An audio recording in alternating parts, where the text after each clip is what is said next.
Hello, my name is Scott Bumbaugh. Some of you know me, some of you may not. We had some questions concerning the proposed pay increases for next year, and the administration asked if I would come and talk with Dr. Johnson about those today. So I guess the first question that we should ask is, what is the purpose of this video? Well, the purpose of this video, Scott, is so that we could get as much information out as we could to those that work in the system about the compensation plan. This video will not provide specifics for any individual. It'll be more focused on groups, work groups within the system. We need to keep in mind that with the level of the change that took place through this plan, that each individual employee will have to have their employee record touched, will have to have their payroll record touched, and as a result of that, to get to specifics about, for example, Scott Bumbaugh, that's going to be difficult for us to do till some time passes and that work can take place. Okay, so the plan is not yet complete then, is that correct? The plan itself has been completed. The implementation of the plan will probably take at least a month before we can get every record touched and every adjustment made.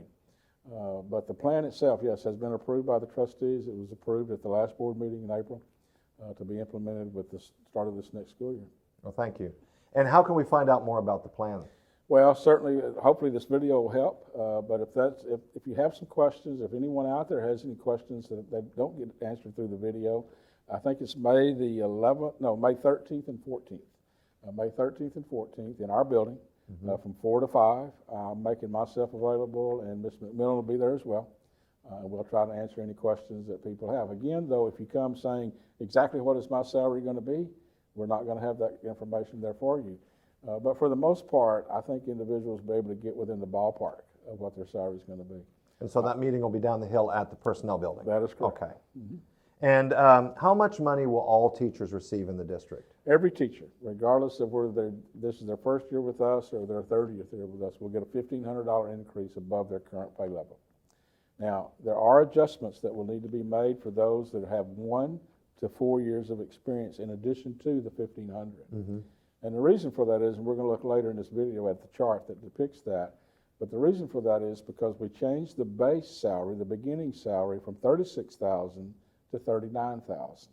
Well, just do the math. You take $36,000 and add $1,500 to it, then you're not making with the next year's level of experience what a beginning teacher would make. So those first 1 through 4 years will have to have some adjustments to them to get them above the pay grade of $39,000. Okay. When does the plan actually start then? For teachers and all of the staff that are not 12-month employees, it will start with the first paycheck in September when we come back to school. For the 12-month employees, for those that work 12-month contracts, their contract year is July 1 to June 30. So those will start July 1st for that group. So is this a step chart? No, there's actually, when we look at the chart, there's 2 different depictions in the chart. We currently have a step process. We have 21 steps in our current schedule. What we will go to is a hiring schedule that'll be for placement only when individuals employ in the system.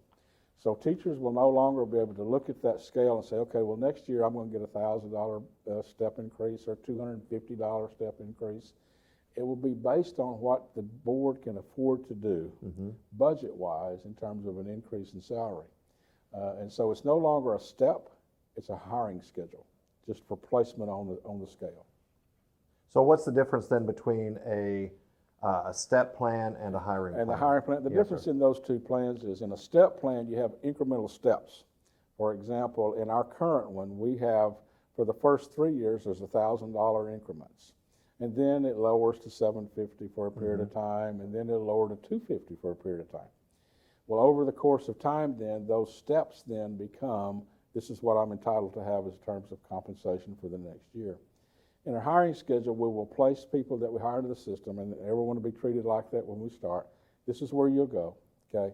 And then the board then will look at the budget each year and then advance either a standard raise, like they're doing this time with a number, or a percentage.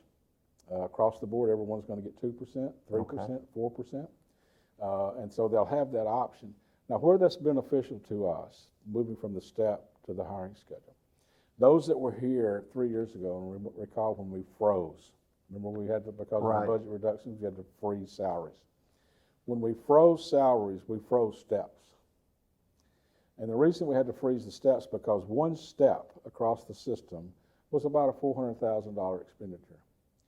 Had we not had that, the board might have had the option to say, well, we don't have $400,000, but we have $200,000 that we can put into salaries.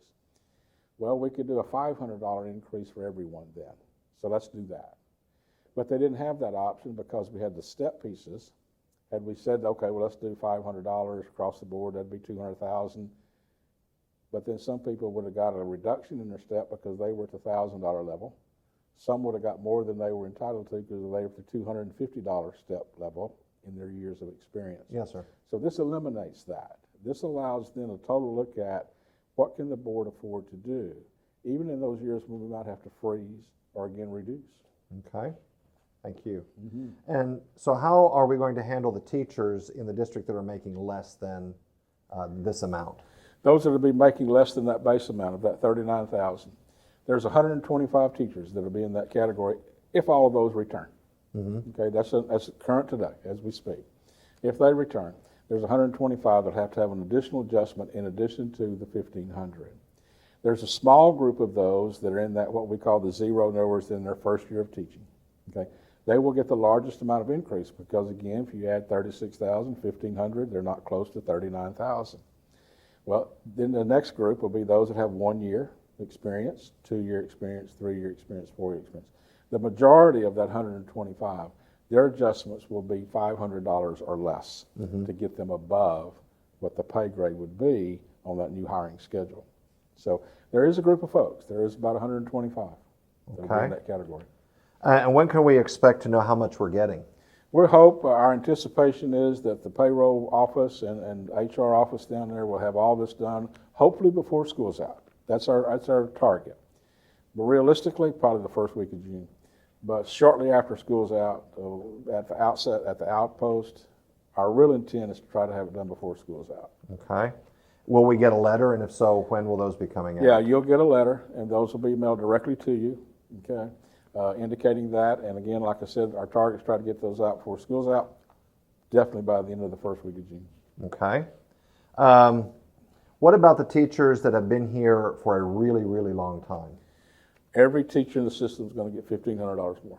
So no matter if they've been here for a year or they've been here for 25. Because I've been here since dirt was invented. Right.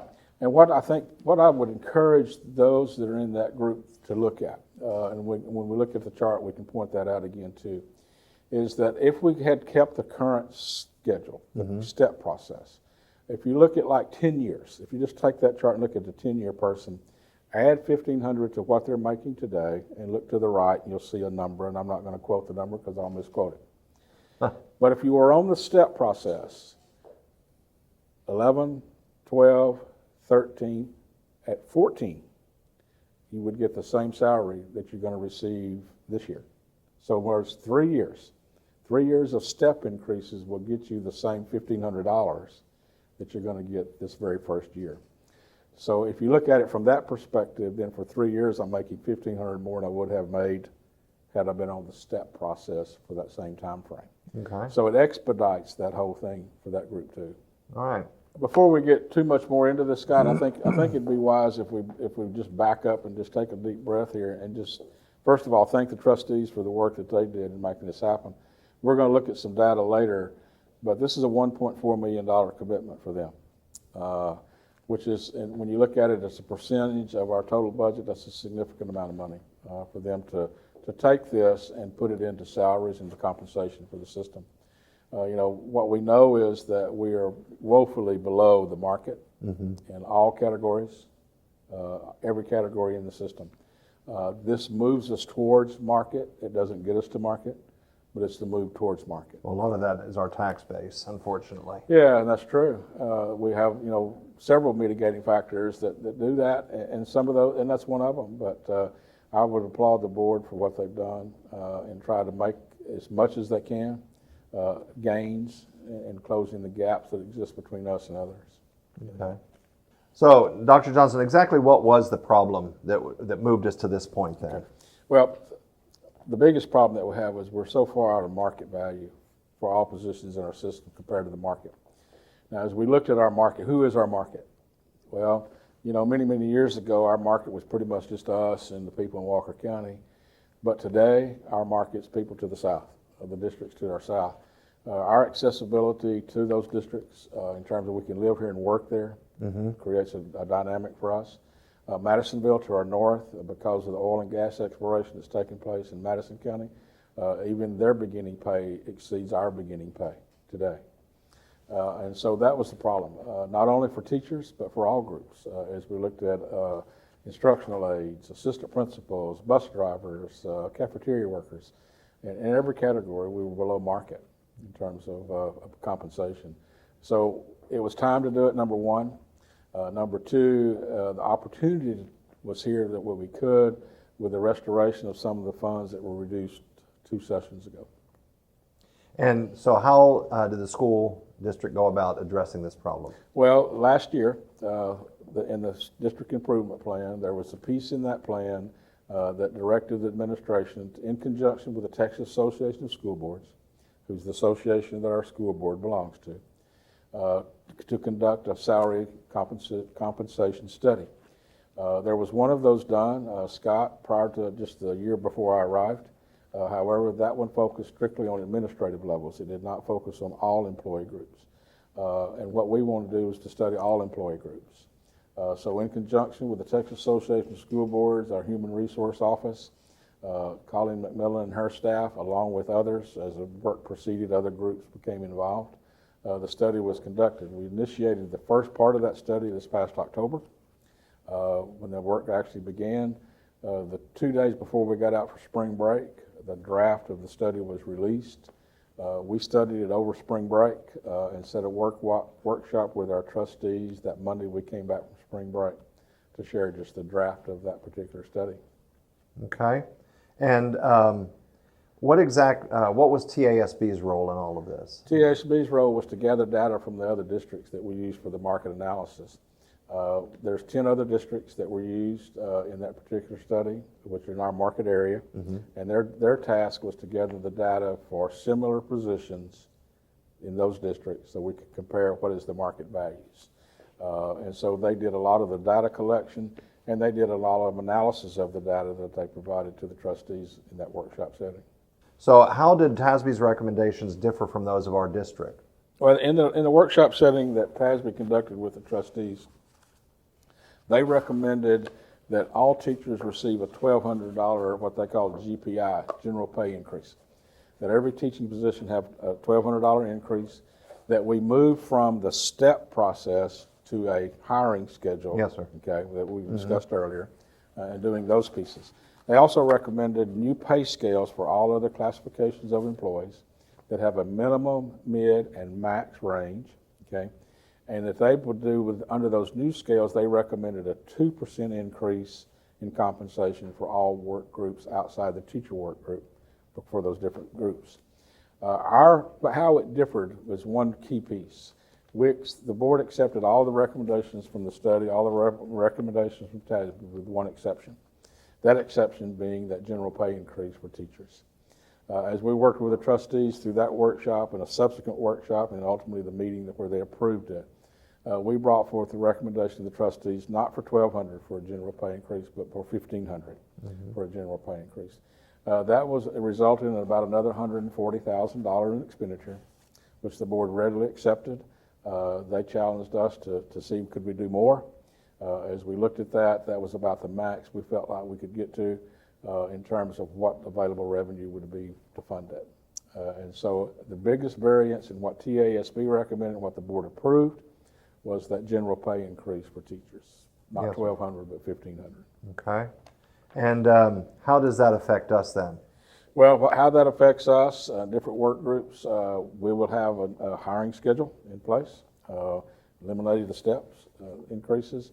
We will have that general pay increase for all teachers of $1,500, and all of the work groups will receive 2% of the midpoint of the new scales for their positions. And I keep emphasizing that new scales because the minimums of the new scales get us to 90% of the market, not 100%. We ran numbers on getting us to 100% of the market for those groups. In other words, if we were going to move, let's just say cafeteria workers, just use that as a work group, to 100% of the market for this given area, That's the midpoint of those scales. When we ran all those numbers, it was just not financially feasible at the time, but it was feasible for us to get everyone to at least the minimum of those, which is 90% of market.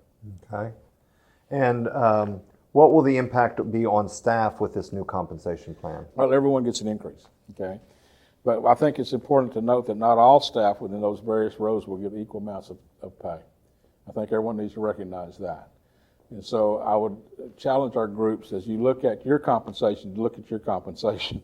Because again, like I said earlier, like the teachers group, for example, those in those 1, 2, 3, 4, they're going to get the 1,500 plus an adjustment to get them above 39. Right. Okay. Some in our other work groups, because they were so far below minimum, to get them to minimum. Okay. While others, because of years of experience, may be at a different level, but were below minimum. Yes, sir. So there's going to be differing adjustments made. In the teacher, counselor, nurses, and librarians, like I've already talked about, there's about 125 of those that will have adjustments. Again, the majority of those will have that at least $500 or less in terms of that.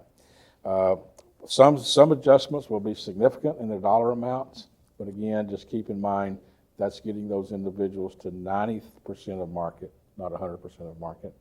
And we felt we needed to do that just to get closing that gap for different groups. But again, as I said, I'm going to keep saying it over and over in this video, every employee will see an increase in compensation as we start their contract years. So that's a very good thing for everybody working here. Yes, sir. Yes, sir. So I think you touched basically on this, but how much is the entire package going to cost? $1.4 million. $1.4 million and a little change, but basically $1.4 million. And how's the district going to fund that? Several ways. One of the things that we provided to the trustees was a chart that depicted where some of this revenue could come from to fund this plan. Our ADA, our average daily attendance, is up. We use the number of 125 average daily attendees above current. And then there was some additional revenue that the state provided in restoring some of those funds that were removed. And when we put those two numbers together, it came out to about 1.4 million, okay? Which that makes, okay, well, the plan costs 1.4, and that's 1.4, we're good. No, we're not good. Because part of that revenue that the state provided, about half of that, about 400,000 of that, has to be paid back to TRS. Under the provisions of a law that we have to contribute 1.25% of our total compensation back to TRS, then that has to go back to them. So if you take 400,000 out of that pretty quick. We're looking at the possibility of some additional positions in the system. Most of those will be in special programs and are in core courses, particularly at the high school, looking at math and science and some of those areas. And so we put some monies in the budget for that. Then just some general increases to budget that take place from time to time because of escalation of cost. I use diesel as one of those for our buses. Right. Okay. But when you add all that up, the availability of revenue then was greatly reduced to fund this plan. In fact, about 500,000 and some change was what remained. So where does the other $900,000 come from if it's 1.4 million? Well, every school district has what they call a fund balance. And the fund balance is those revenues that were unexpended from prior years, plural, budgets. Doesn't mean that they were budgeted to put in a savings account. They were unexpended dollars that were budgeted. And those unexpended dollars can result from a variety of reasons. So take, for example, we budget so many millions of dollars for teaching. Well, teachers change. Some don't come, they teach a half a year, they take family medical leave for medical reasons. Right. You know, the list goes on and on as things that can happen. We budget so many dollars for fuel, and the fuel prices escalate up and down, and then we don't have to expend as much as we had budgeted. We budget so many dollars for repairs for equipment, and the breakdowns don't occur, so we don't have to fix equipment. So over years, this fund balance, like a savings account, builds up. Our current fund balance is approaching about $15 million. Well, somebody would say, well, then it's easy to fund it then because you got that $15 million. But we have to keep about 12 million of that kind of in reserve. But the reason that we do that is we need about 3 months of operating expense held back. Our monthly expenses run about $4 million in our system. So we hold back about 12 million. Now, why do we hold back that 12 million? because we rely on state funds Right. coming to us monthly to meet some of our obligations. Well, historically, the state of Texas, on more than one occasion, in my 43 years, at least 15 times that I can recall, the state has withheld a month, like particularly August, to move it into the next budget cycle for them, which would be September. So if you didn't have the monies in your savings account, you couldn't meet your payroll. Well, at least 4 times during my tenure, they've done it twice. In other words, 2 months, okay?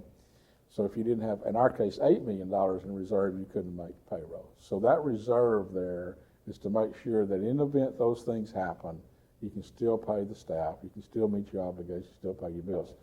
So as a general accounting practice, about 3 months of operating expense, in our case, 12 million. But that leaves 3 million, okay, out of the 15. Right. So how do we do that? Well, we are proposing to the trustees that they fund this other 900,000 out of that fund balance for at least 1 year. But you can't do it forever. Now remember, when we make this change and we do this $1.4 million change, that $1.4 million will be there the year after, the year after, the year after. And if there's other increases, then those changes will take place too. So how do we fund that then if the state then doesn't do some things? Well, we're hopeful that the state will fund pre-K full day. If they do, we have a full day program. We only get half day funding for that. If they do, then that revenue then will be there.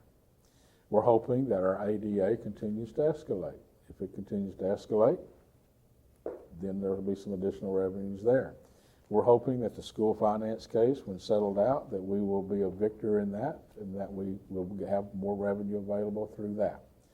So while it's a risk, it's a calculated risk on the part of the trustees, one they felt comfortable in taking. If they have to fund a second year of it to make sure that we continue that 1.4 million commitment, they will have the revenue to do that as well. To the legislative body then can make those adjustments that need to be made.